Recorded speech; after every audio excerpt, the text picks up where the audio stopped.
Biomimicry is the idea that looking at nature for inspiration can help solve human problems.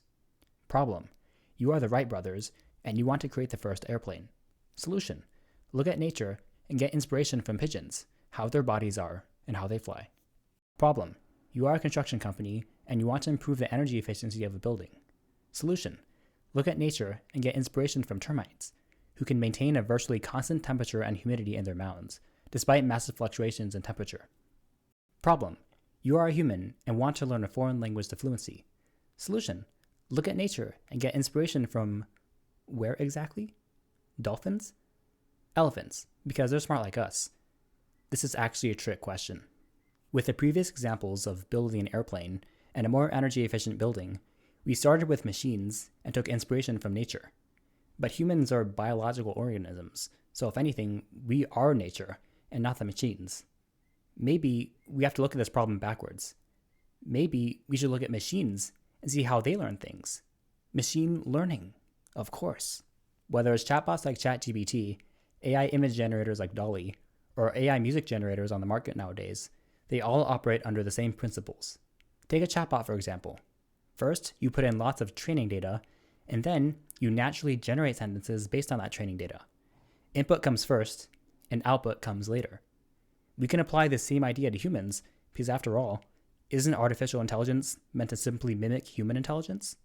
The reason why so many people think that they're bad at learning languages, or that language learning isn't for them, is because they try outputting before inputting. They try speaking without any training data. The entire process is backwards. Now, you can speak without training data, but it's like hard coding a chatbot. You can memorize things and follow a script, but it's just not the same as generating new information on the spot. So speaking naturally, people think that they can do this, unfortunately, by taking introductory classes in high school and college and taking just that. They think that they can go through these classes, even advanced level classes. They memorize vocabulary, go through grammar, but after the class is done, they might come out of it thinking that speaking is supposed to come naturally. But of course it doesn't, when most of the class is dedicated to memorization, but not actually mass training data. So theoretically, if I were a language teacher and I were tasked to teach one of these, teach a language to someone else in high school or college, what I would do is I would set up the first 10% of the class to be memorizing, grammar, learning grammar, explaining concepts and things like that. But then I would dedicate the rest of the 90% of that class to training data. So I would probably imagine me playing Minecraft, and I have a house, and I say things like, this is the bathroom, this is the kitchen, I open the door, I go to sleep, and things like that. Or maybe I would draw on like a chalkboard, not chalkboard, but Photoshop or Paint. I would say, oh, this square is red, or this circle is blue. Or even playing a clip of a TV show, or have them watch, 10 minutes or something from a TV show in that language and see how much that they could understand. And in fact, watching TV shows in class is the original reason, the original reason of how I got into language learning.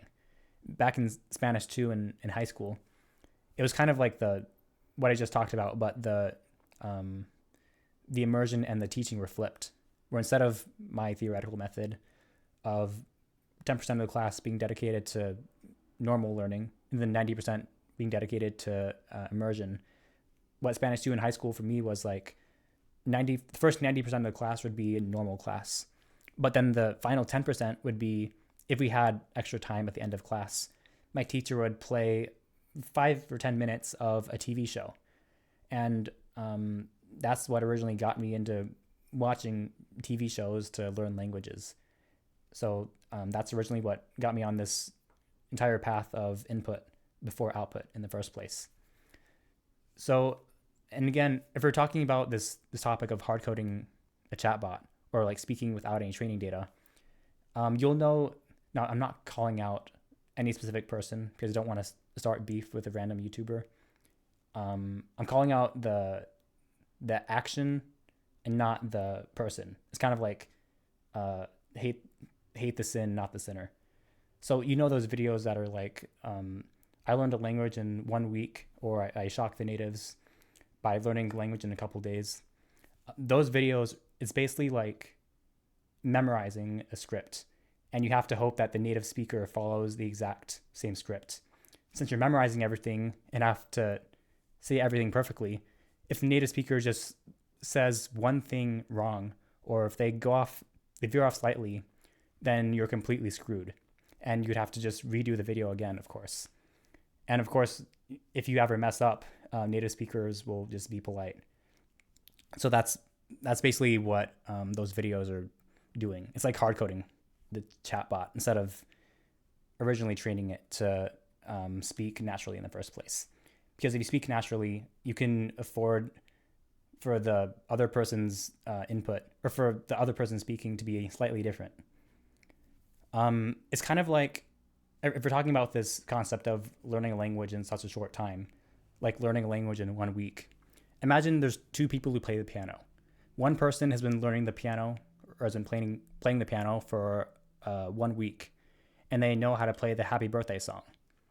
Now take another person who's been playing the piano for 10 years, and when they go up on stage and play whatever Mozart or Bach or whatever, they play so well that they make the audience give a standing applause. It'd be like both of those people both know how to play the piano. Technically, both those people could say that I know how to play the piano, but one person can obviously play it much better than the other person. So that's all. That's basically what this concept is. The concept of fluency is so vague, where you can memorize things and hard code stuff and fool people into thinking that you've gone through all the training data when you're actually just hard coding things. And additionally, if you're ever playing the piano and if you mess up, well, it doesn't really matter because the audience doesn't know the song anyway.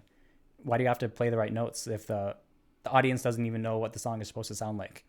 So if you're ever seeing those videos of non-native speakers speaking to natives, they could mess up and you would never know, right? You don't know what the language is supposed to sound like unless you know it yourself. If you found this video helpful, then please hit the like button because it will recommend this video to others and help them out as well. If you'd like to see more content like this in the future, then please subscribe and hit the bell icon to be notified whenever I upload new videos. That's all for today, and see you in the next video.